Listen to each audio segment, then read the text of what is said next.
আপনাদের সাথে আছি নুজহাত সাওম। প্রিয় দর্শক শ্রোতা, সবাইকে ইংরেজি নববর্ষের শুভেচ্ছা জানিয়ে শুরু করছি শুভ সন্ধ্যার আজকের আয়োজন। আজ শুভ সন্ধ্যায় থাকছে ট্যুরিজম ডেভেলপার্স অ্যাসোসিয়েশন অব বাংলাদেশের চেয়ারম্যান জামিউল আহমেদের সঙ্গে আলাপচারিতা। আমাদের দেশে তো আরো অনেক টুরিস্ট স্পট আছে, তো সেইগুলোকে প্রমোট না করে শুধুমাত্র এই বিচ কার্নিভালের মতো এরকম একটি মেগা কার্নিভালের আয়োজন করলেন, এটা আসলে কি কারণে?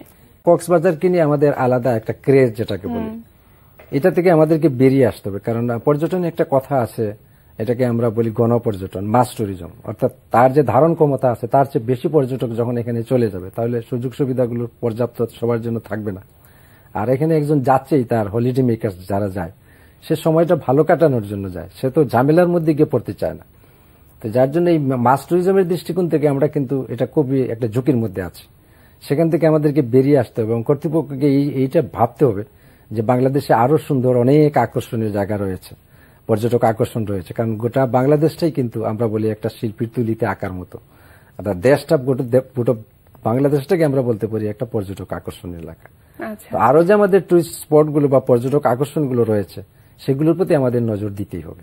আমার দেশের সংস্কৃতিটাকে তুলে ধরার জন্য আমি যে নামেই হোক, সেটা কার্নিভালে হোক বা অন্য নামেই হোক বা এলাকা ভিত্তিক কোনো নাম হতে পারে, তো আকর্ষণীয় কোনো নাম দিয়ে আমার সংস্কৃতিটাকে তুলে ধরার জন্য, এবং সংস্কৃতি তো আলাদা আলাদা রূপ আছে। কারণ কক্সবাজারের যে সংস্কৃতি উপজাতীয় ভিত্তিক সংস্কৃতি আরেক জায়গায় গেলে অন্যরকম হতে পারে।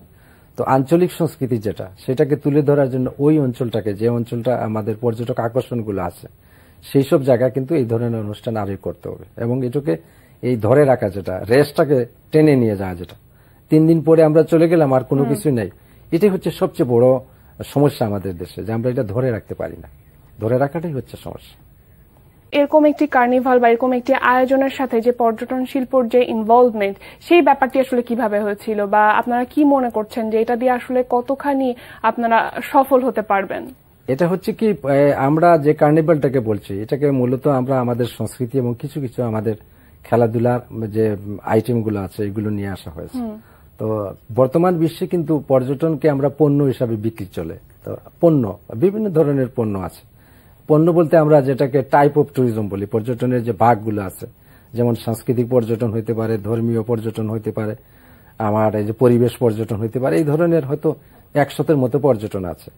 তো আমাকে যে অনুষ্ঠানগুলোর কথা জিজ্ঞেস করলেন, যে কার্নিভালের কথা, সেটা কিন্তু আমাদের সংস্কৃতির সাথে সম্পৃক্ত, অতএব এটাকে কালচারাল ট্যুরিজম বা সাংস্কৃতিক পর্যটন বলতে পারি আমরা। তো সেখানে এইটাকে আমরা কতটুকু বাজারজাত করতে পারবো, বাজারজাত না করতে পারলে তো আমি ক্যাশ করতে পারবো না। কারণ কয়েকটা ধাঁচ আছে, কয়েকটা, একটা পর্যটন পণ্যকে চিহ্নিত করতে হয়, এটাকে সংরক্ষণ করতে হয়, তারপর এটার উন্নয়ন করতে হয়, তারপর শেষ হচ্ছে যে এটাকে বাজারজাত করতে হয়। তো এই যে ধাপগুলো, এই ধাপগুলো যদি আমরা অতিক্রম না করতে পারি এবং আমরা ধারাবাহিকতা না রক্ষা করতে পারি, তাহলে কিন্তু এই কার্নিভাল করি বা যাই করি ওইটা সফল হবে না। আমাদের অনুষ্ঠানে এসেছেন, এত ব্যস্ততার মাঝে সময় দিয়েছেন, অনেক ধন্যবাদ আপনাকে। হ্যাঁ, ধন্যবাদ আপনাকে, এবং বিশেষ করে এই যে এনটিভি পরিবার এবং যারা দর্শক শ্রোতা আছেন সবার প্রতি শুভেচ্ছা থাকলো। ইংরেজি নববর্ষ প্রত্যেকের জীবনে নিয়ে আসুক সুখ, শান্তি ও সমৃদ্ধি, এ প্রত্যাশা রেখে শেষ করছি আজকের অনুষ্ঠান। শুভরাত্রি।